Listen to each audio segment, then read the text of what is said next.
Hey, what's going on everyone? Welcome back to another very long overdue video from the World Race.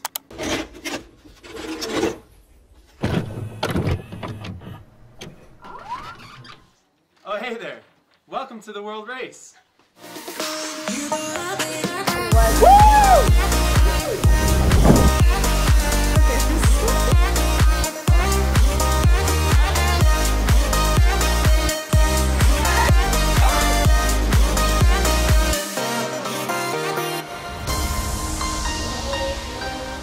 So I'm just gonna be real with you guys here. This video I was actually intending to make a long time ago, before we left Honduras in month 6 of the race. And so actually when I wrote out like the script to use for this video that I wanted to make, we were just finishing up month 6. We were at our debrief in Honduras before things hit the fan and before we even ended up in Europe. And now here we are. It's been almost 2 months since I wrote this script, so things have changed a little bit. But I just wanted to make this video to talk about using my camera on the World Race. From the miscellaneous ministry tasks to all of the crazy adventures that we've gotten to go on. It's been a lot of fun capturing and documenting all the different things that the Lord has been doing through me, through us as a squad, and through the people that we've been serving alongside. It's definitely safe to say that I am very thankful that I decided to take the plunge and make the decision to buy my very first camera just a couple of weeks before we left on the World Race. But I have a confession to make. I went an entire month without even taking my camera out of my camera bag.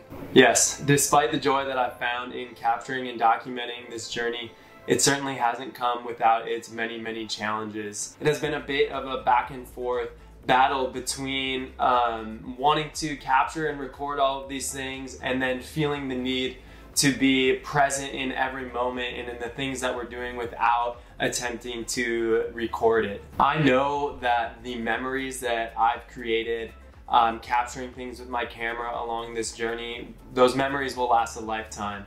But I just think that things are seen a little differently through the lens of a camera, and you're seen a little differently when you have a camera in your hands.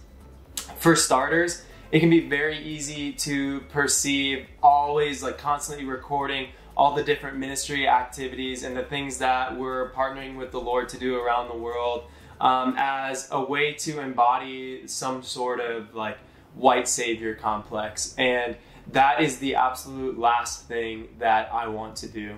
Aside from the fun adventures that we've had the privilege of taking, I've strived to showcase all of the different things that the Lord has been doing through us as we pursue a life of service to Him. He is the one that makes all of these things possible in the first place, and it's my goal to testify of the things that He's done, the mundane, the miraculous, and everywhere in between. I've also begun to grow a heart for showcasing the dreams and the visions that the Lord has placed on people's hearts all around the world, and the countless ministries that have began simply because of these people acting out of obedience to what the Lord is telling them to do. Secondly, I've seen firsthand how being too attached to electronics can, in a sense, take you out of ministry.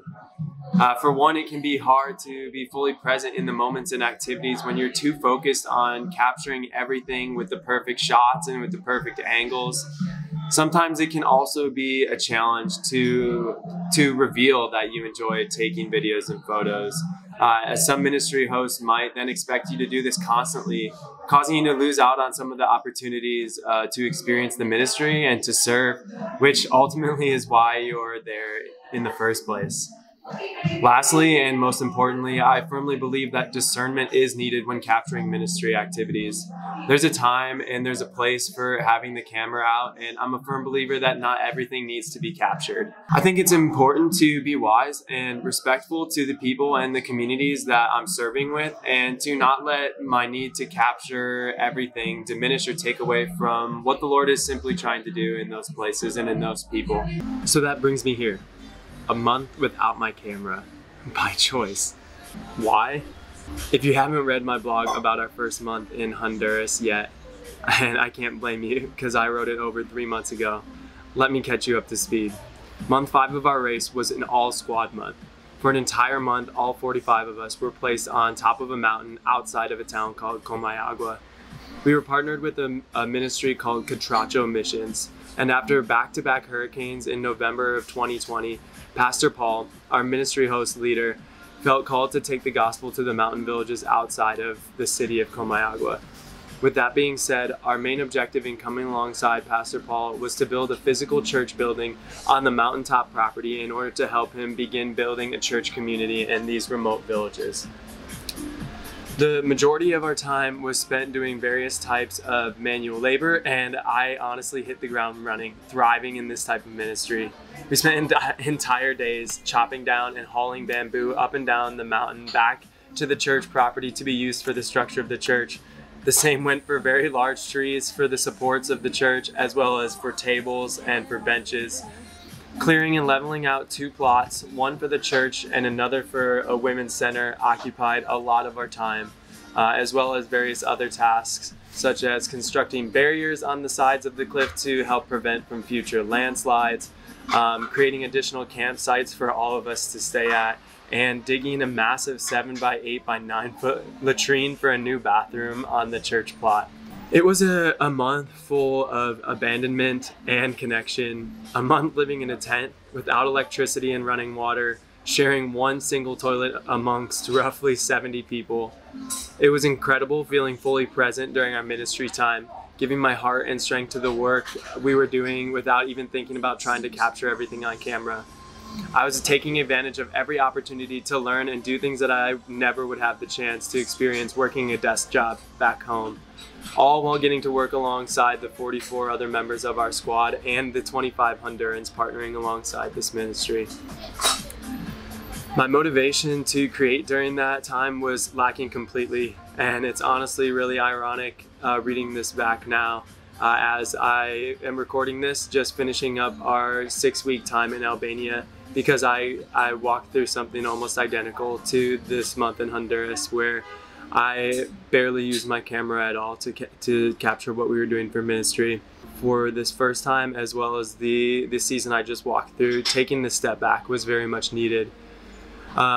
Since that month in Honduras, I had gotten my drive back for a while using footage that I thought was just lost and I had given up on, that I thought I would never create anything with, some of which you've already seen here in past videos on this channel, or perhaps shorter videos on my Instagram. Spoiler alert, after the month on the mountain, all of the guys from our squad headed to a different location in Honduras for our 2nd month, as well as we spent over a month in Romania and almost a month and a half here in Albania, where I'm currently recording this. I can't wait to share everything the Lord has done in all of those times, but for now, God bless. Love y'all.